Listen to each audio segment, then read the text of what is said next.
بسم اللہ الرحمن الرحیم نحمده ونصلی علی رسولہ الکریم اما بعد۔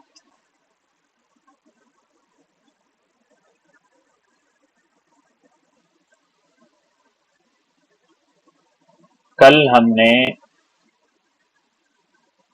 خلفائے راشدین کی افضلیت کے بارے میں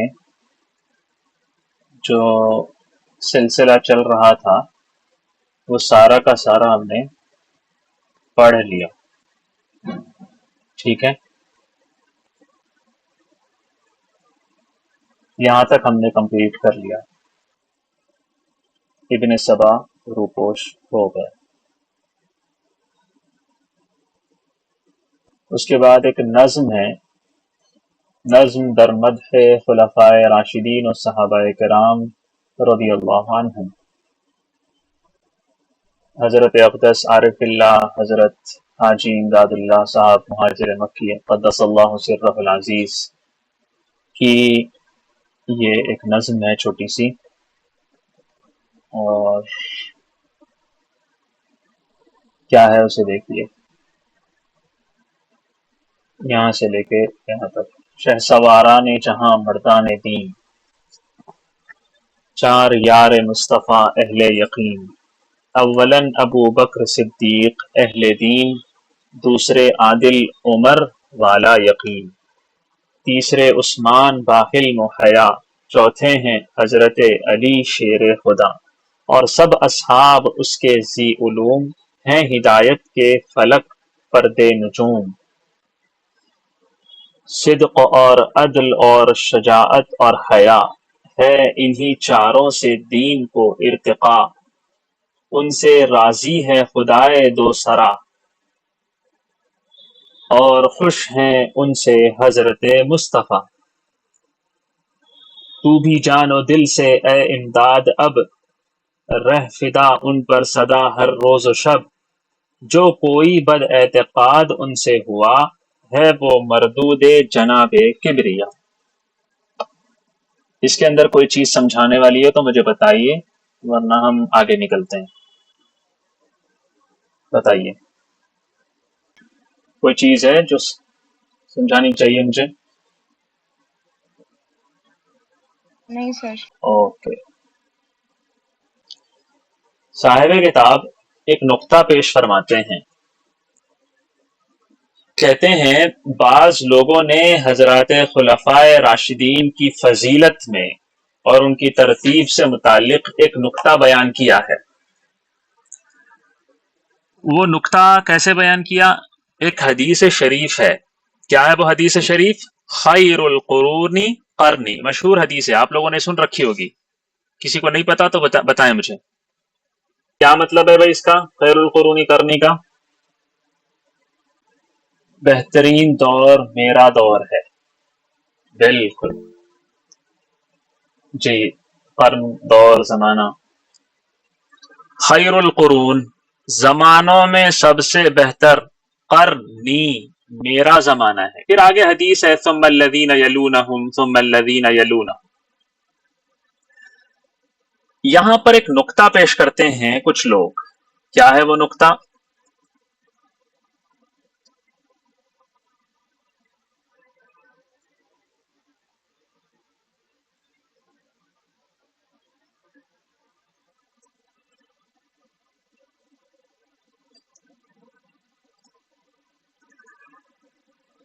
وہ نقطہ یہ ہے کہ یہ جو حدیث ہے اس کے اندر حضور نے بتا دیا سب سے بہترین زمانے کون سے ہیں۔ پہلا حضور نے کہا قرنی۔ اس کے اندر اگر ہم غور کریں تو ایک ترتیب سمجھ آتی ہے، اور وہ ترتیب کیا ہے؟ خلفائے راشدین کی ترتیب۔ دیکھیں ابو بکر صدیق، تو ان کے نام کے آخر میں کیا آ رہا ہے؟ صدیق۔ اس کے بعد ہے عمر، آخر میں را ہے۔ اس کے بعد ہے عثمان، نون ہے. اس کے بعد ہے علی. حضور نے بتایا خیر القرون قرنی، سارے زمانوں میں سب سے بہترین زمانہ قرنی کا ہوگا. اگر اس کا ترجمہ اس نقطے کے حساب سے کیا جائے تو ہوگا اس کا ترجمہ قرنی کا ہوگا. قرنی کون ہے؟ یہ ابو بکر صدیق. ترتیب پہ دیکھو، سب سے پہلے قاف آیا، اس کے بعد را استعمال ہوا، اس کے بعد نون ہے، اس کے بعد یا ہے. ٹھیک ہے. صدیق قاف، را عمر کی، نون عثمان کی، یا علی کی. ابو بکر یکسو علی یک جانب، خلافت کو گھیرے ہیں با صد صفائی، الف اور یہ کی طرح ان کو جانو. کیا مطلب؟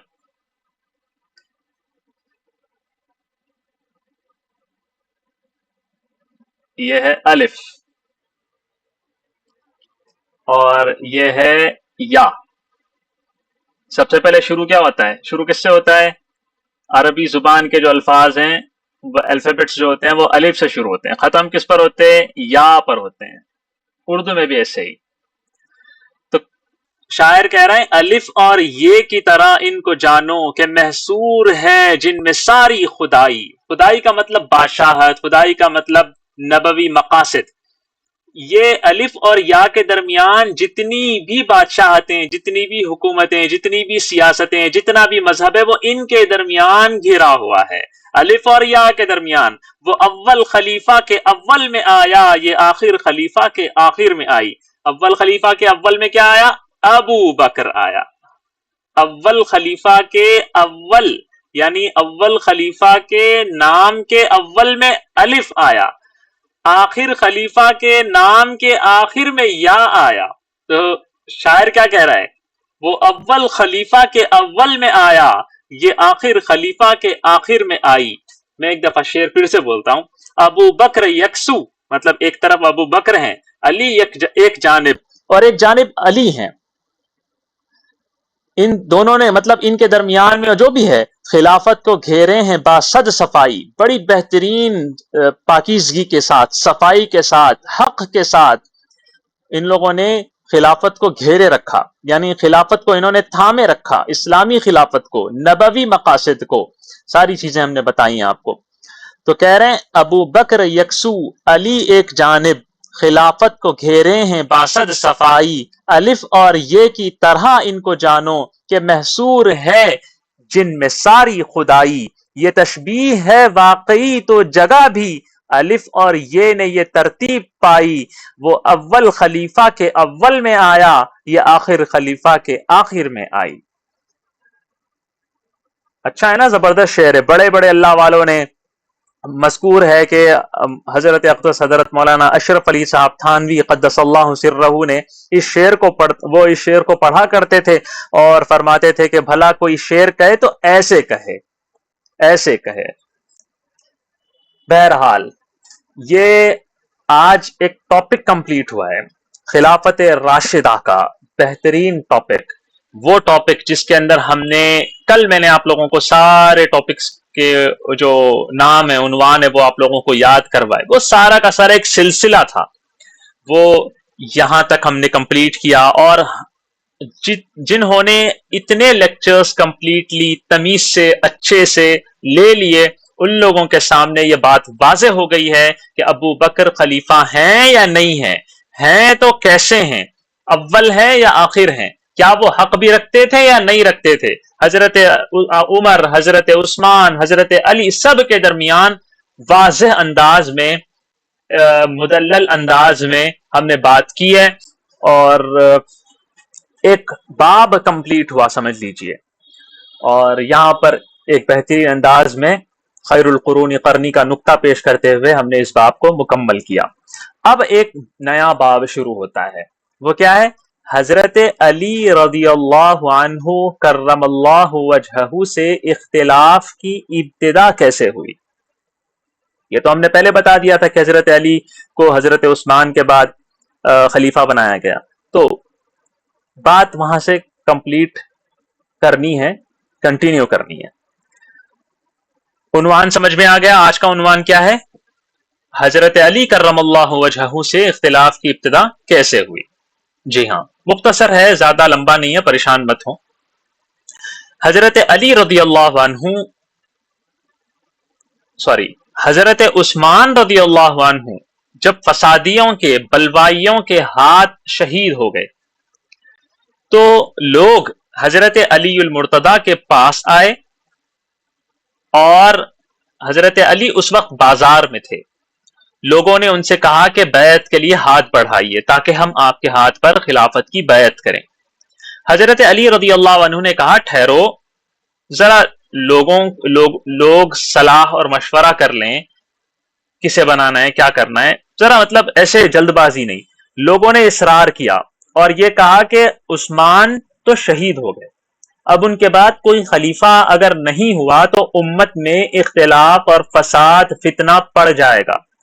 بہت شدید اصرار کے بعد حضرت علی رضی اللہ عنہ نے خلافت کو قبول کیا، اور مہاجرین اور انصار دونوں نے آپ کے ہاتھ پر بیعت کی۔ حضرت طلحہ اور حضرت زبیر رضی اللہ عنہما نے بھی، ان کے علاوہ دوسرے لوگوں نے بھی، سب لوگوں نے مل کر حضرت علی رضی اللہ عنہ کے ہاتھ پر خلافت کی بیعت کی۔ ٹھیک ہے، پھر کیا ہوا؟ پھر حضرت طلحہ اور حضرت زبیر، ان دونوں کے نام ذہن میں رکھیے، حضرت طلحہ اور حضرت زبیر رضی اللہ عنہما وغیرہ نے حضرت علی سے اجازت چاہی۔ کس چیز کی اجازت؟ بھائی ہم عمرہ کرنے کے لیے جانا چاہتے ہیں، مکہ جانا چاہتے ہیں، ہمیں اجازت دیجیے۔ اور ان کی اجازت سے وہ مکہ پہنچے۔ وہاں حضرت عائشہ رضی اللہ عنہا تھی، حضرت عائشہ سے وہ ملے۔ اب حضرت عثمان کی شہادت ابھی ابھی ہوئی تھی اور بہت بڑا صدمہ تھا، بہت بڑا، مطلب صدمہ عظیم سمجھ لیجئے۔ تو اس وقت جو ان لوگوں، اب ظاہر ہے اتنا بڑا صدمہ ہوا، وہ وہاں جا کر بات کریں گے، اس کے اوپر تبصرہ ہوگا، کچھ نہ کچھ بات ہوگی۔ وہ امت کے حل و عقد لوگوں میں سے تھے، وہ امت کے خیر خواہ لوگوں میں سے تھے، وہ امت کے بڑے لوگوں میں سے تھے، بڑے صحابہ میں سے تھے، ان لوگوں نے بات کی۔ تو یہ مکہ میں ان سب لوگوں نے اس بات پر اتفاق کیا کہ قاتلین عثمان سے قصاص لیا جائے، یعنی جو عثمان کا قاتل ہے ان سے قصاص لینا چاہیے۔ حضرت عثمان نے اپنے زمانے میں ایک شخص تھے یعلا بن امیہ، ان کو صنعاء کا حاکم اور والی بنایا تھا۔ صنعاء کہاں ہے؟ آج بھی یہ جگہ کا نام صنعاء ہے، تاریخی مقام ہے، یمن جو ہے اس کا کیپٹل سٹی ہے یہ صنعاء۔ تو وہاں کا انہوں نے یعلا بن امیہ کو حاکم بنایا تھا، وہ بھی حج کے لیے مکہ آئے ہوئے تھے۔ تو انہوں نے بھی حضرت طلحہ اور حضرت زبیر رضی اللہ عنہما کو حضرت عثمان رضی اللہ عنہ کے قصاص کے مطالبے کے لیے آمادہ کیا، اور بہت سی مالی امداد بھی کی۔ اس کے لیے کچھ خرچ ہوتا ہے، انویسٹمنٹ تو ظاہر سی بات ہے، ہر کام کے لیے ہوتا ہے۔ حضرت عائشہ رضی اللہ عنہا کی سواری کے لیے 80 اشرفیوں میں ایک اونٹ انہوں نے خریدا، اور یہ سب جمع ہو کر بصرہ کی طرف روانہ ہو گئے۔ ان کا مقصد کیا ہے؟ کیا ہے ان کا مقصد؟ قاتلین عثمان سے قصاص لیا جائے، اس بات پر انہوں نے اتفاق کیا۔ جب بصرہ پہنچے تو بصرہ والوں نے ان کی آمد کی وجہ پوچھی، کیا بات ہے بھائی، کیسے آنا ہوا؟ تو حضرت عائشہ رضی اللہ عنہا نے کہا کہ ہم عثمان غنی رضی اللہ عنہ کا قصاص لینے آئے ہیں۔ حضرت عثمان رضی اللہ عنہ ناحق مارے گئے ہیں، اگر ہم ناحق خون پر غصہ نہ کریں تو ہم بے انصافی کرنے والوں میں سے ہو جائیں گے۔ یہ کہاں چل رہا تھا؟ مکہ میں، اور مکہ سے بصرہ میں۔ حضرت طلحہ اور حضرت زبیر نے حضرت علی کی خلافت کو تسلیم کیا، بیعت کی، اجازت سے وہاں گئے، وہاں پر بات ہوئی، وہاں پر ایک بات پر اتفاق ہوا، وہاں سے وہ لوگ بصرہ گئے۔ ٹھیک ہے، معاملات سارے سمجھ میں آ رہے ہیں؟ باتیں سمجھ میں آ رہی ہیں؟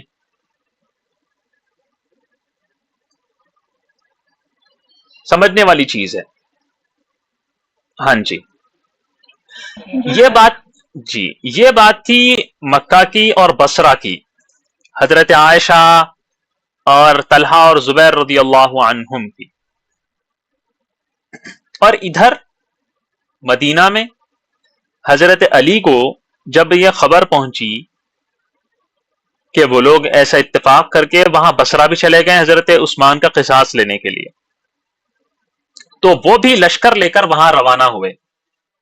حضرت علی بصرہ پہنچے، ایک شخص حضرت علی کے پاس آیا اور اس نے پوچھا کہ آپ کس بنا پر ان لوگوں سے جنگ کریں گے، قتال کرنا چاہتے ہیں آپ؟ حضرت علی نے فرمایا حق پر۔ اس شخص نے کہا کہ وہ لوگ بھی یہی کہتے ہیں۔ تو حضرت علی رضی اللہ عنہ نے ایک جملہ فرمایا، اقاتلہم علی الخروج من الجماعت ونقص البیعۃ، میں ان لوگوں سے اس بات پر قتال کرتا ہوں کہ ان لوگوں نے جماعت سے خروج کیا۔ جماعت کا مطلب جو اجتماع ہے، ان لوگوں نے ایک الگ اتفاق کیا اور مجھ سے بیعت کر کے اس کو توڑا، اور ایک لمبی بات انہوں نے کی۔ خیر، یہ جملہ اس کے اندر کلیدی ہے۔ پھر حضرت طلحہ اور حضرت زبیر رضی اللہ عنہما کا ذکر کیا اور یہ کہا کہ ان دونوں نے مجھ سے مدینہ میں بیعت کی اور بصرہ میں میری مخالفت کی، اور اگر کوئی شخص ابو بکر و عمر رضی اللہ عنہما کی بیعت کو توڑتا تو ہم اس سے قتال کرتے۔ یہ بات انہوں نے اس شخص سے بتائی۔ کیا حضرت علی غلط تھے؟ اس کا جواب سنیے۔ حضرت علی خلیفہ مقرر ہوئے تھے، اور خلیفہ خود سے نہیں مقرر ہو گئے تھے بلکہ اہل حل و عقد نے ان کو خلیفہ مقرر کیا تھا۔ اس لیے وہ بیعت نہ کرنے والوں کو باغی سمجھتے رہے، اور باغیوں کے لیے قرآن کہتا ہے فَقَاتِلُوا الَّتِي تَبْغِي حَتَّى تَفِيءَ إِلَىٰ أَمْرِ اللَّهِ،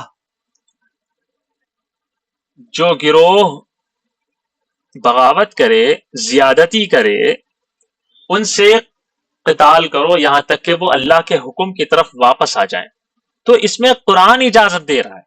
تو حضرت علی ان کو ایسا سمجھ رہے تھے کہ انہوں نے میری نافرمانی کی، مجھ سے بیعت نہیں کی دوسرے لوگوں نے، اور بیعت کی تو اس کو توڑ دیا، تو اس بنا پر، اس حق کی بنا پر میں ان سے قتال کرنا چاہتا ہوں۔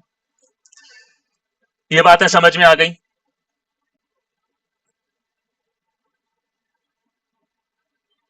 جی سر۔ اوکے، اب ہم آگے بڑھتے ہیں تھوڑا اور دیکھتے ہیں کہ حضرت علی اور حضرت معاویہ رضی اللہ عنہما کے درمیان جو اختلاف تھا وہ کس قسم کا تھا، کیا نوعیت تھی اس اختلاف کی۔ یاد رکھیں کہ فتنوں کی جو ابتدا تھی وہ حضرت عثمان رضی اللہ عنہ کے آخری دور میں شروع ہو چکی تھی، ہم نے پڑھ لیا۔ ظالموں اور باغیوں نے حسد کی وجہ سے، اناد کی وجہ سے، دشمنی کی وجہ سے اسلامی حکومت کو فتنوں کی ایک آماجگاہ بنا کے رکھ دیا تھا۔ طرح طرح کے فتنے، عجیب عجیب فتنے۔ حضرت عثمان کے جو عاملین تھے، جو گورنرز تھے، جو حاکم تھے، ان کی شکایتیں شروع کی تھیں شروع میں۔ کسی پر ظلم کا الزام لگایا، کسی پر کچھ الزام لگایا، کسی پر کچھ۔ حد تو یہ ہو گئی تھی کہ حضرت عثمان کو بھی ملامت کا اور شکایتوں کا ہدف بنایا، اور پھر ان کے اوپر طرح طرح کے اعتراضات کیے، ان سے طرح طرح کے اختلافات کیے، بہت ساری شکایتیں کی کہ انہوں نے اپنے رشتہ داروں کو انہوں نے حاکم بنا دیا، اور جن لوگوں نے اسلام قبول کرنے میں سبقت کی تھی، پہل کی تھی، ان کو عہدے نہیں دیے۔ یہ ساری چیزیں پہلے گزر چکی ہیں، ہم نے اس کے مفصل شافی کافی جواب آپ لوگوں کے سامنے پیش کیے ہیں۔ آپ لوگوں کو پتا ہے وہ ساری شکایتیں بے سر و پا تھیں، جس کی کوئی حیثیت نہیں تھی۔ اگر چھوٹی چھوٹی چیز ہے بھی تو وہ رائی کے برابر تھی، اس کو پہاڑ بنا کر پیش کیا جا رہا تھا۔ ایسا سلسلہ چلتا رہا، فضول قسم کے اعتراضات چلتے رہے، اختلافات چلتے رہے، دشمنیاں چلتے رہیں، پلاننگز چلتی رہیں، اور بالآخر حضرت عثمان کو ظلماً شہید کر دیا گیا، اور یہاں سے فتنوں کا ایک خطرناک قسم کا دروازہ کھل گیا۔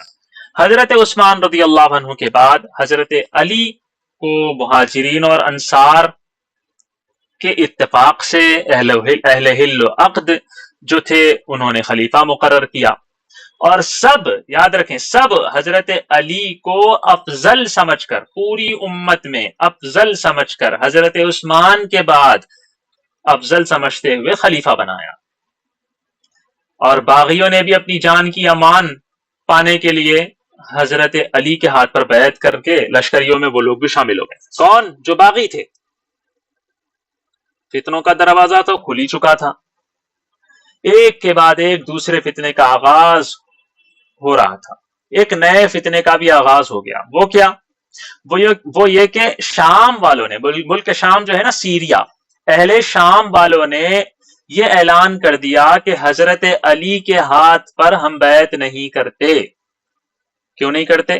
آگے انہوں نے کہا کہ حضرت علی کے ہاتھ پر ہم اس وقت تک بیعت نہیں کرتے جب تک کہ قاتلین عثمان سے قصاص نہ لیا جائے، اس وقت تک ہم حضرت علی کے ہاتھ پر بیعت نہیں کریں گے۔ کیا کہہ رہے ہیں وہ؟ بیعت کریں گے، ابھی نہیں، پہلے آپ حضرت عثمان کا، جو خلیفہ سابق تھے، خلیفہ ثالث تھے، ان کا قصاص لیجئے، ہم آپ کے ہاتھ پر بیعت کریں گے۔ ان کا موقف یہ تھا، اہل شام کا۔ اہل شام کا موقف سمجھ میں آ گیا؟ ان کا کیا سٹینڈ تھا، ان کا کیا سٹیٹمنٹ تھا؟ جی سر۔ اوکے، حضرت علی کا موقف کیا تھا؟ حضرت علی کا موقف یہ تھا کہ حضرت عثمان رضی اللہ عنہ کے خون کا قصاص جو طلب کر رہا ہے، سب سے پہلے وہ میرے ہاتھ پر بیعت کریں، میری خلافت کو تسلیم کریں، اور بیعت کرنے کے بعد اس بات پر مجھ سے درخواست کر لیں کہ بھائی آپ سب سے پہلے حضرت عثمان کا قصاص لیجئے، پہلے بیعت تو کرو، بعد میں یہ بات کرو۔ انشاءاللہ ضرور بھی ضرور قاتلین عثمان سے قصاص لیا جائے گا، ہاں انتظار کرنا پڑے گا، فتنہ بغاوت جو ہے، بغاوت کا جو فتنہ ہے اس کا زور ٹوٹ جائے، اس وقت تک انتظار کرنا پڑے گا، اسلامی حکومت کے قدم جم جائے اس وقت تک انتظار کرنا پڑے گا۔ یہ حضرت علی کا موقف تھا۔ ان لوگوں کا موقف کیا تھا؟ پہلے قصاص پھر بیعت۔ حضرت علی کہتے تھے پہلے بیعت پھر قصاص۔ یہ سمجھنے والی چیز ہے۔ اب جو باغی تھے انہوں نے تو دبے پاؤں چھپ چھپا کر حضرت علی کے ہاتھ پر بیعت کر لی، ان کے عزائم ٹھیک نہیں تھے، اور وہ اتنے کثیر تھے، باغی جو حضرت عثمان کے ساتھ جنہوں نے بغاوت کی تھی وہ بہت کثرت کے ساتھ تھے اور شوکت کے ساتھ تھے، یعنی ان کا دبدبا تھا، اور ان کی اندرونی جو تنظیم تھی وہ بہت مضبوط تھی، ایسے منظم تھے وہ لوگ، اور اتنے پھیلے ہوئے تھے کہ اس وقت فی الحال کے طور پر قصاص کا مسئلہ چھیڑنا حضرت علی نہیں چاہتے تھے، کہیں ایسا نہ ہو کہ کوئی اور فتنہ برپا ہو جائے، کہیں اور کوئی اور شورش نہ برپا ہو جائے، اس وجہ سے حضرت علی نہیں چاہتے تھے۔ انہوں نے ملکی مصلحت کا تقاضا یہ سمجھا کہ قصاص کے مسئلے کے اندر تاخیر کر لی جائے، فی الحال اس مسئلے کو نہ اٹھایا جائے۔ حضرت علی رضی اللہ عنہ کے اصل میں فکر کیا تھی؟ وہ فکر یہ تھی کہ اسلام کی جو حکومت، جو حضرت نبی پاک محمد عربی صلی اللہ علیہ وسلم کے 10 سالہ جنگوں اور 30 سالہ خلفائے راشدین کے ان مارکوں سے جو قائم ہوئی، جو اتنی ترقی پائی، جو اتنی آگے بڑھی، وہ اس عجلت کی بنا پر، وہ اس جلد بازی کی بنا پر، وہ اس گڑبڑ کی بنا پر، وہ اس فتنے کے بہاؤ میں پڑنے کی بنا پر، پلک جھپکتے ہی درہم برہم نہ ہو جائے یہ اسلامی خلافت، یہ اسلامی حکومت، یہ جو اسلامی دبدبا ہے، یہ جو اسلامی ترقی ہے، یہ چشم زدن میں یعنی پلک جھپکتے ہی ختم نہ ہو جائے۔ یہ حضرت علی چاہتے تھے۔ حضرت علی کا موقف سمجھ میں آ گیا؟ جی سر۔ ملک شام کے والی کون تھے آپ لوگوں کو میں نے بتایا تھا، یاد ہے؟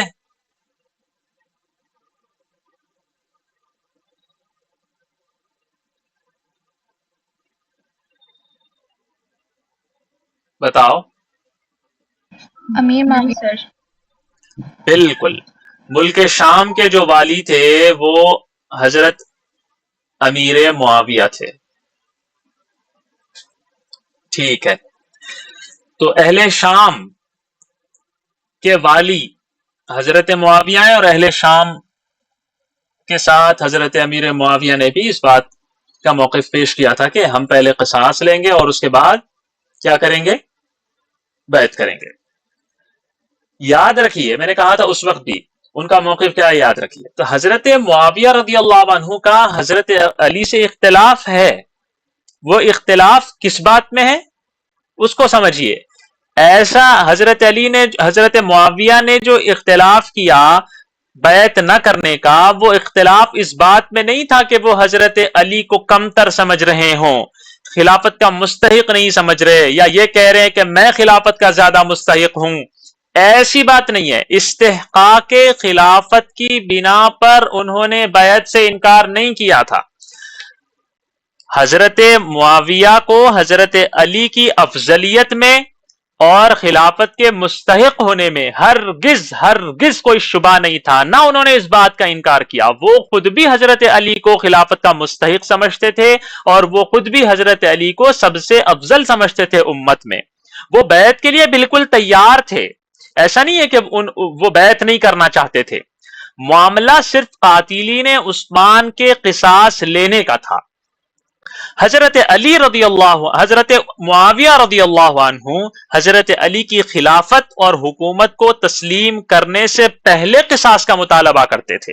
حضرت علی رضی اللہ عنہ بیعت اور تسلیم حکومت سے پہلے حضرت علی رضی اللہ عنہ بیعت اور تسلیم حکومت کے بعد قصاص کا مطالبہ کرتے تھے۔ دونوں میں فرق ہے، چھوٹا سا فرق ہے بس۔ حضرت علی کہتے تھے بیعت پہلے بعد میں قصاص، حضرت معاویہ کہتے تھے پہلے قصاص بعد میں بیعت، ٹھیک ہے۔ اور یاد رکھیں یہ دونوں مجتہد ہیں، یہ دونوں صاحب رائے ہیں، یہ دونوں بڑے ذی عقل مدبر ہیں، ان دونوں کو ایک دوسروں کو اختلاف کے آداب پتہ ہیں، ان دونوں کو ایک دوسروں کا احترام ہے، ان دونوں کی نیت اپنی اپنی جگہ بالکل درست ہیں، یہ لوگ اپنی اپنی جگہ مخلص ہیں، ٹھیک ہے۔ یہ لوگ سمجھتے ہیں کہ باغیوں کی سرکوبی بہت ضروری چیز ہے، ٹھیک ہے۔ حضرت علی رضی اللہ عنہ کبھی بھی باغیوں کے حامی نہیں تھے۔ لوگ ایسے بھی کہتے ہیں کہ حضرت علی نے قاتلین عثمان سے قصاص نہیں لی، گویا وہ بھی اس کے اندر شریک تھے اور وہ اس لیے نہیں لی۔ ایسی بات نہیں ہے، حضرت علی رضی اللہ عنہ باغیوں کے کبھی حامی نہیں تھے، معاذ اللہ، صرف وقت کے منتظر تھے کہ صحیح وقت پر میں ان سے قصاص لوں گا، ٹھیک ہے۔ اور وجہ یہ بھی تھی کہ کوئی متعین شخص نہیں تھا جس کو پکڑ کر قتل کر دیا جائے، بلکہ یہ ایک فتنہ تھا، ایک عام فتنے کی شکل اختیار کر چکا تھا۔ حضرت معاویہ کا اجتہاد یہ تھا کہ جتنا جلدی ہو سکے ان باغیوں کو دبا دیا جائے، ان کی سرکوبی کر دی جائے، تاکہ اسلامی حکومت اس فتنہ بغاوت سے محفوظ ہو جائے۔ دونوں اپنی اپنی جگہ صحیح، دونوں اپنی اپنی جگہ بالکل درست، دونوں اپنی اپنی رائے رکھنے کے قابل ہیں، ٹھیک ہے۔ دونوں نے اپنی اپنی بات رکھی۔ اتنی بات سمجھ میں آ گئی؟ جی۔ حضرت معاویہ کیا چاہتے تھے؟ حضرت معاویہ یہ چاہتے تھے کہ جو ظالم ہیں، جو خود غرض ہیں، وہ لوگ اسلامی حکومت کی وحدت کو، اسلامی حکومت کے اتحاد کو پارا پارا نہ کر سکیں، اس کے لیے پہلے ان کو دبا دیا جائے، باقی سب بعد میں دیکھتے ہیں۔ کہیں ایسا نہ ہو کہ دیکھو حضرت عمر کو قتل کر دیا گیا، حضرت عثمان کو قتل کر دیا گیا، یہ کیا بات ہے کہ اب حضرت علی کو بھی قتل کر دیا جائے؟ مطلب اسلامی خلیفہ اتنا کمزور ہوتا ہے کیا اس کے قصاص بھی نہیں لیا جائے گا؟ ان کا نظریہ یہ ہے۔ حضرت عثمان رضی اللہ عنہ کی جو مظلومانہ شہادت تھی وہ عام مسلمانوں کے دلوں پر بہت بڑا صدمہ پیدا کر چکی تھی، بہت بڑا ملال، بہت بڑا افسوس ہو چکا تھا انہیں۔ اس لیے حضرت معاویہ، حضرت طلحہ اور حضرت زبیر اور حضرت عائشہ رضی اللہ عنہا پر گراں گزر رہا تھا حضرت علی کا قصاص لینے میں تاخیر کرنا۔ انہیں بہت تکلیف ہو رہی تھی، آخر کیا وجہ ہے، کیا وجہ ہے؟ بھائی ہمارا خلیفہ، اتنا بڑا خلیفہ، ذو النورین عثمان غنی، خلیفہ ثالث، نبی کا دوہرا داماد، اتنی فضائل اور معاصر رکھنے والا، اتنے بہترین تدبر اور صلاحیت رکھنے والا، اتنا قیمتی ہیرا، اس کو شہید کر دیا گیا، وہ بھی ظلمن شہید کر دیا گیا، ہم آخر خاموش کیوں بیٹھیں؟ حضرت علی کہہ رہے ہیں ابھی نہیں. تو یہ ان حضرات کو بہت گراں گزر رہا تھا یہ تاخیر کرنا، اور ان لوگوں نے اس بات کو سمجھا کہ حضرت علی تساہل کر رہے ہیں، مطلب اس کو ہلکا لے رہے ہیں. اور ظاہر ہے اپنے دوستوں کا ذرا سا کسی بات کو ہلکا لینا ایک پہاڑ جیسا لگتا ہے، ہمیں لگتا ہے آخر کیوں کر رہا ہے ایسا، کیا وجہ ہے؟ تو حضرت معاویہ رضی اللہ عنہ اور ان کے علاوہ جو دیگر صحابہ کرام تھے، وہ لوگ حضرت عثمان کی محبت میں ایسے تھے کہ صبر کا پیمانہ گویا لبریز ہو چکا تھا ان کا، بس وہ چاہتے تھے کہ اب قصاص ہو اور ہو، بدلہ لیا جائے اور لیا جائے، بات ختم. وہ جوش محبت میں تھے، اور حضرت علی کرم اللہ وجہہ کا ہوش ان کے جوش پر غالب تھا. وہ لوگ جوش میں تھے، حضرت علی ہوش میں تھے. حضرت علی رضی اللہ عنہ حضرت عثمان رضی اللہ عنہ کی شہادت کا صدمہ ایسا نہیں تھا کہ ان کو نہیں تھا، یا ایسا نہیں تھا کہ ان کو کم تھا، حضرت معاویہ سے کم نہیں تھا. صدمہ دونوں کو تھا، دونوں گروہوں، دونوں فریقوں میں برابر کا غم، برابر کا ملال، برابر کا صدمہ تھا. بس فرق کس چیز کا تھا؟ کسی پر جوش غالب تھا، کسی پر ہوش غالب تھا. دونوں ہی گروہ حضرت عثمان رضی اللہ عنہ کے عاشق تھے، شیدائی تھے، فداکاروں میں شامل تھے. بس جوش عشق میں ایک فریق دوسرے فریق سے بدگمان ہو گیا. وہ کہتے ہیں نا، عشق است و ہزار بدگمانی، فارسی کا ایک مصرع ہے. ایک عشق ہوتا ہے تو اس کے ساتھ ہزار بدگمانیاں شروع ہو جاتی ہیں. ایسے ہی ہوا، جوش ہوش سے لڑ پڑا. کیا ہوا؟ جو جوش تھا وہ ہوش سے لڑ پڑا. بعد میں جب جوش کو ہوش آیا، یعنی حضرت طلحہ، حضرت زبیر رضی اللہ عنہما کو احساس ہوا، سمجھ آیا، انہیں ہوش آیا، انہیں یہ بات اس بات کی فراست سمجھ میں آئی، حضرت علی کا موقف سمجھ میں آیا، تو انہوں نے بہت شرمساری اور بہت ندامت کے ساتھ وہ واپس ہو گئے اور میدان قتال انہوں نے چھوڑ دیا. غلط نہیں تھے، کمظرف نہیں تھے، بدماش نہیں تھے، دھوکے باز نہیں تھے، باغی نہیں تھے، جوش غالب تھا. اور معاذ اللہ ایسا بھی نہیں ہے کہ حضرت معاویہ رضی اللہ عنہ کا یہ مقصود ہو کہ خلیفہ برحق کا مقابلہ کریں، حضرت علی جو وہ اس وقت کے خلیفہ برحق تھے ان کا مقابلہ کریں. ایسا کوئی مقصد نہیں تھا ان کا. اسلامی حکومت کے خلاف تلوار اٹھائیں، ایسا بھی کوئی مقصد نہیں تھا ان کا. جو صحابہ کرام حضرت معاویہ کے ساتھ تھے، ان کا بھی کوئی ایسا قصد، کوئی ایسا ارادہ نہیں تھا کہ وہ اس طرح کی بدنیتی کا، اس طرح کی بغاوتوں کا اور اس طرح کی فاسد نیتوں کا شکار ہو جائیں. ایسا ہرگز نہیں تھا. ان کے لیے بغاوت کا لفظ استعمال کرنا ہرگز ہرگز ہرگز درست نہیں ہے. کیوں؟ بغاوت کا لفظ وہاں استعمال کیا جاتا ہے جہاں دیدہ و دانستہ، جان بوجھ کر اسلامی حکومت کے خلاف تلوار اٹھائی جائے، جہاں نیت خراب ہو، جہاں یہ بات ہو کہ آگے والی حکومت کو گرا دیا جائے، ختم کر دیا جائے، مسمار کر دیا جائے، کیلے ٹھوک دیے جائیں، اپنی حکومت قائم کی جائے، آگے والے کی قوت کو زیر کر دیا جائے. کیا اسے نہیں کہتے بغاوت؟ جی ہاں، اسے کہتے ہیں بغاوت. کیا یہ لوگ ایسا کرنا چاہتے تھے؟ نہیں. پہلے بتا دیا گیا ہے کہ حضرت علی کو یہ سب افضل سمجھتے تھے. پہلے بتا دیا گیا ہے کہ حضرت علی کو خلافت کا یہ سب مستحق سمجھتے تھے. ان کا جو اختلاف تھا وہ خلافت پر تھا ہی نہیں. یہ لوگ نہیں کہتے تھے کہ ہم آپ کو خلیفہ نہیں مانتے. یہ لوگ یہ کہہ رہے تھے کہ ہم آپ کی بیعت اس وقت کرنا چاہتے ہیں جب آپ قاتلین عثمان سے قصاص لے لیں، ہمارا مطالبہ یہ ہے کہ آپ قصاص لے لیں ان کا، یہ بات نہیں ہے کہ ہم آپ کو خلیفہ نہیں مانتے۔ تو کیا ایسے شخص کو باغی کہا جائے گا؟ نہیں، باغی نہیں کہا جائے گا۔ اگر نیک نیتی سے قصاص کا مطالبہ کیا جائے اور قصاص کرنے پر حکومت تسلیم کرنے کو مقدم کر دیا جائے تو اس کو بغاوت نہیں کہتے۔ لغوی طور پر صورتاً ظاہر اگر دیکھا جائے تو ٹھیک ہے، اس کو بغاوت کا اطلاق اس پر ہو سکتا ہے، یعنی ظاہری طور پر، حقیقی طور پر نہیں۔ ظاہر میں ایک چیز نظر آتی ہے، حقیقت میں کچھ اور ہوتی ہے۔ نظر کچھ آ رہا ہوتا ہے، اس کے اندر کچھ ہوتا ہے۔ تو ظاہر میں ایسا لگ رہا ہے کہ یہ لوگ بغاوت کر رہے ہیں، لیکن حقیقت میں یہ بغاوت نہیں تھی۔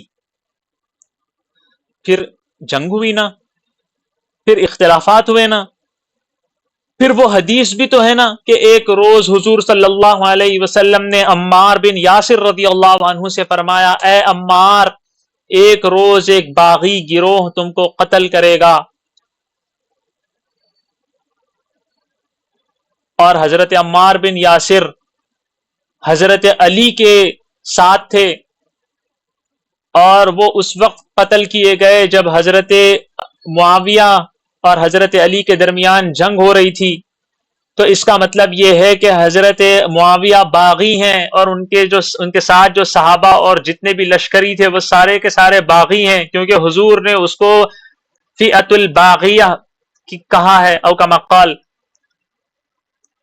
تو اس سے اگر کوئی یہ کہے کہ یہ باغی تھے تو یاد رکھیں، حضرت معاویہ نے عمار کو قتل نہیں کیا، کسی صحابی نے حضرت عمار کو قتل نہیں کیا، کسی بھی صحابی نے، بلکہ حضرت علی کے لشکر میں اور حضرت معاویہ کے لشکر میں وہ فتنہ پرور، وہ فتنہ پرداز، وہ منافق شامل ہو چکے تھے جنہوں نے رات کے اندھیرے میں فتنہ برپا کیا، فساد برپا کیا، ایک دوسروں کو غلط خبریں دیں اور معرکہ گرم کیا۔ کسی صحابی نے عمار کو قتل نہیں کیا۔ تو اس گروہ میں بھی ایک گروہ تھا، اس نے عمار کو قتل کیا، تو حضرت نبی پاک محمد عربی صلی اللہ علیہ وسلم نے اس گروہ کو کہا ہے کہ وہ مفسد، وہ فتنہ پرداز لوگ باغی ہیں، ٹھیک ہے، جو حضرت معاویہ کے لشکر میں شامل ہو گئے تھے۔ آپ لوگوں کو اتنی بات سمجھ میں آئی؟ جی سر۔ ہاں، تو حضرت معاویہ کو باغی کہنا، ان کے ساتھ جو صحابہ تھے ان کو باغی کہنا، یہ سراسر کم علمی، کم فہمی، کج فہمی والی بات ہے۔ میں انشاءاللہ کل جنگ جمل کا تذکرہ کروں گا، اور اس کو ہم دیکھیں گے، صاحب کتاب اس کے اوپر جو بات کرتے ہیں آپ لوگوں کے ساتھ میں وہ ساری باتیں شیئر کروں گا۔ امید ہے آپ لوگوں کو یہ ساری باتیں سمجھ میں آئی ہیں۔ یہ ساری باتیں سمجھنا ضروری ہے، اس کو ذہن میں رکھیے گا، اور کہیں کوئی اختلاف ہو یا کوئی بات سمجھ میں نہیں آ رہی تو آپ بس اتنا سمجھ لیجئے کہ سارے صحابہ حق پر ہوتے ہیں، ان سے بہت ساری غلطیاں ہوئی ہوں گی، بشری تقاضے کی وجہ سے ہوئی ہیں، ہم ان کو برا بھلا نہیں کہہ سکتے، ٹھیک ہے۔ جیسے ہمارے والدین ہیں، ہزاروں غلطیاں ان سے ہو سکتی ہیں، بہرحال وہ ہمارے ماں باپ ہیں، سر کے تاج ہیں۔ تو چاہے جیسی بھی خطا ہوئی ہو کسی بھی صحابی سے، جب اللہ نے ان کو معاف کر دیا، ان کے لیے پروانہ رضامندی کا اعلان کر دیا، ان سب کے بارے میں کہا کہ ان کو جنت میں داخل کر دیا جائے گا، وَكُلًّا وَعَدَ اللَّهُ الْحُسْنَى، سب سے اللہ تعالیٰ نے جنت کا وعدہ کر دیا، بہترین بدلے کا وعدہ کر دیا، قرآن کا اعلان ہے۔ تو پھر ہم کون ہوتے ہیں ان کے بارے میں لب کشائی کرنے والے، کسی بھی قسم کی بات کرنے والے؟ جب ہم نہیں چاہتے کہ ہم نے کوئی گناہ کیا، کوئی غلط بات کی، کوئی مسٹیک، کوئی خطا، کوئی غلطی کچھ بھی ہو گئی، ہم نے اس پر معافی مانگ لی، اس پر معافی ہو گئی، اعلان ہو گیا جس کی طرف سے، جو بڑا ہے اس کی طرف سے، کہ بھائی انہوں نے معافی مانگ لی، انہوں نے اپنی خطا تسلیم کر لی، ہم ان کو معاف بھی کرتے ہیں، انعامات سے بھی نوازتے ہیں، تو کیا اب کسی کو یہ حق پہنچتا ہے کہ وہ اس کی اس غلطی کو بار بار یاد کرے، بار بار اس کا تذکرہ کرے، بار بار اس کو گنہگار کے نام سے پکارے، بار بار اس کو یہ کہے کہ تجھ سے یہ غلطی ہوئی تھی، تجھ سے یہ غلطی ہوئی تھی؟ یہ غیر اخلاقی عمل سمجھا جاتا ہے۔ جب ہم جیسے، مجھ جیسے عام لوگوں کے بارے میں یہ سوچ ہے، تو جو امت کے رہنما ہیں، جو امت کے ہمدرد ہیں، جن کی وجہ سے دین اور اسلام اور اخلاق اور عدل اور انصاف اور ہر بھلائی اور ہر خیر یہاں تک پہنچا، فہم و فراست یہاں تک پہنچی، علم و ہدایت کے سلسلے آج تک جاری ہیں، ہم ان کی چھوٹی موٹی غلطیوں پر جو معاف بھی ہو چکی ہیں، کیوں اس پر تبرہ کرتے ہیں؟ کیوں اس پر باتیں کرتے ہیں؟ کیوں اس کو زیر بحث لاتے ہیں؟ کیوں اس کو بار بار کہہ کے اپنی آخرت خراب کرتے ہیں اور اپنے نامہ اعمال کو داغدار کرتے ہیں؟ ذرا سوچیں، سمجھ میں آ رہی ہے باتیں؟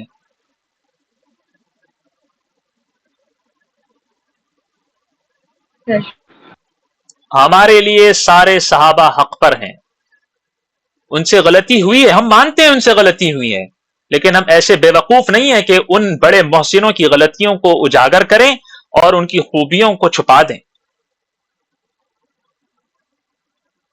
ان سے غلطی ہوئی ہے اور ان کی غلطی معاف ہو گئی ہے، اور ان سے دو چار غلطیاں ہوئی ہیں تو کروڑوں اربوں خربوں ان گنت دفعہ ان سے خیر کے کام بھی صادر ہوئے ہیں۔ تو کیا ہماری نظر صرف دو چار خرابیوں پر جانی چاہیے، یا کروڑوں اربوں خربوں خیر اور بھلائی کی طرف جانی چاہیے؟ میں کبھی کبھی بیٹھ کے سوچتا ہوں، اگر جیسے ہم دعوتوں میں جاتے ہیں، ہماری گیٹ ٹوگیدر پارٹیز ہوتی ہیں، یا ہم کسی سے بھی ملتے ہیں، تو ہم تذکرہ کر رہے ہوتے ہیں، فلاں کے پاس یہ ہے، فلاں کے پاس یہ ہے، وہ ایسا ہے، میں ایسا ہوں، فلاں یہ ہے، فلاں وہ ہے، میرے پاس یہ ایسٹس ہے، میرا گھر ایسا ہے، میرے پاس یہ چیزیں ہیں، یہ ساری چیزیں، میرا کیریئر یہ ہے، میری کوالیفیکیشنز یہ ہیں، بہت ساری باتیں ہم کرتے ہیں۔ اگر قیامت کے دن یا اس سے پہلے کبھی دنیا میں بھی اگر ہم بیٹھ کر سوچ لیں، میرا نامہ اعمال، آپ کا نامہ اعمال، ہم سے پہلے والوں کا نامہ اعمال، بزرگان دین کا نامہ اعمال، اولیاء اللہ کا، فاتحین امت کا، غازیان امت کا، شہدائے اسلام کا، صحابہ کرام کا، جتنے داعی ہیں، جتنے علماء ہیں، فقہاء ہیں، اور جتنے مفسرین و محدثین ہیں، اور جتنے اسلامی زندگی بسر کرنے والے لوگ ہیں، جو کوئی بھی ہیں، ان کا نامہ اعمال اور ہمارا نامہ اعمال دیکھا جائے تو ذرا سوچیں، کسی کے نامہ اعمال میں بڑے بڑے علاقوں کی فتح لکھی ہوئی ہوگی۔ او عمرو بن العاص کو دیکھو، سارا مصر فتح کر کے اسلام کی آغوش میں کر دیا اس نے، اللہ اکبر۔ وہ خالد ابن ولید کو دیکھو، روم و فارس کے تختے الٹ کے رکھ دیے اور ہر جگہ اسلام کا بول بالا کر دیا۔ وہ صلاح الدین ایوبی کو دیکھو، وہ اورنگزیب کو دیکھو، وہ بڑے بڑے جو غازیان امت ہیں، جو گمنام ہیں، ان کو دیکھو، اور ہم دیکھو۔ اب ہم جیسے اتنے حقیر، اتنے مطلب ہیچ لوگ، جس کی پانی کے قطرے کے برابر بھی کوئی حیثیت نہیں ہے ان لوگوں کے سامنے، ان لوگوں کے اوپر تبرہ کریں، ان لوگوں پر باتیں کریں، ان لوگوں کی غلطیوں کو اجاگر کریں، کیسی، کیا مطلب، کس حیثیت سے؟ میں اس بات کا انکار نہیں کر رہا کہ ان سے غلطی نہیں ہوئی، ہر ابن آدم سے غلطی ہوئی ہے، کل بنی آدم خطاء، نبی پاک صلی اللہ علیہ وسلم کے الفاظ ہے کہ سارے بنی آدم کثیر الخطا ہیں، ہر انسان سے غلطی ہوتی ہے، لیکن جب غلطیاں ان کی معاف ہو گئی ہیں، پھر ہم کس حیثیت سے ان کی غلطیوں پر باتیں کرتے ہیں؟ سوچنا چاہیے، ہے نا؟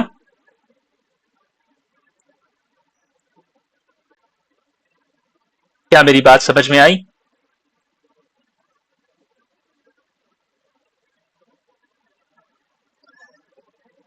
اب میں کس کس کا تذکرہ کروں، آپ خود بتائیں۔ سلطان عبد الحمید کو دیکھ لو، اور عثمانی خلافت کے جو بہترین سلطان تھے، سب، اور اس کے علاوہ سلجوقی سلطنت کے ہوں، اس کے علاوہ عباسی خلفاء ہوں، اموی خلفاء ہوں، اور اس کے علاوہ ہمارے مغلیہ سلطنت کے خلفاء ہوں، اور قطب شاہی دور کے ہوں، قطب الدین ایبک جیسے لوگ ہوں، احمد شاہ ابدالی جیسے لوگ ہوں، کیسے کیسے لوگ ہیں، کس کس کا نام لیں؟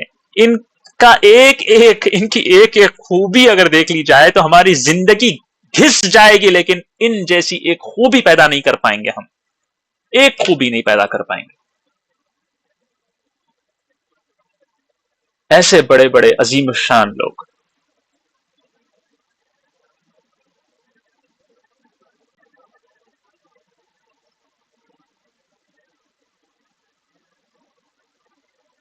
اللہ تعالی دوبارہ سے وہ عزم ہمارے اندر پیدا فرمائیں، وہ حوصلے پیدا فرمائیں، وہ فہم و فراست اللہ تعالیٰ دوبارہ سے ارزاں کر دیں، آسان کر دیں،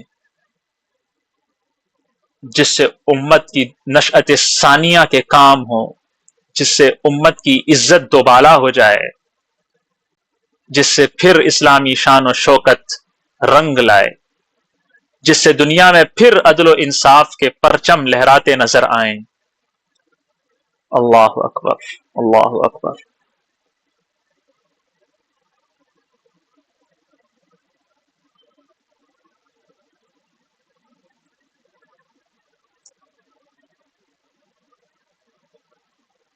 میرے دل میں ایک سمندر ہے ٹھاٹے مارتا ہوا، اچانک سے یہ جملہ میرے ذہن میں آ گیا، یہ نامہ اعمال والا، اور ان کی ساری تاریخیں میرے سامنے ٹھاٹے مار رہی ہیں۔ میں کس کس کا تذکرہ کروں، کیا کیا بولوں؟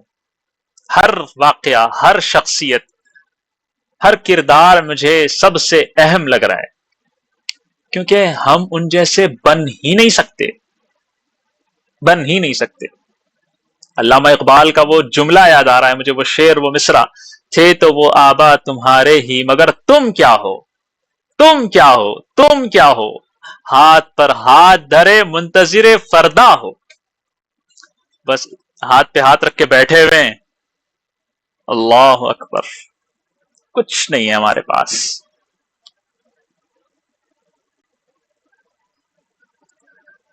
امام مہدی محمد ابن عبداللہ، مجھے ان چغتوں کے اوپر ہنسی آتی ہے جو آئے دن دعویٰ کرتے ہیں میں محمد بن عبداللہ مہدی ہوں۔ او ہو، کیا بات ہے، بس یہی دیکھنا رہ گیا تھا زندگی میں، آپ آ گئے جناب۔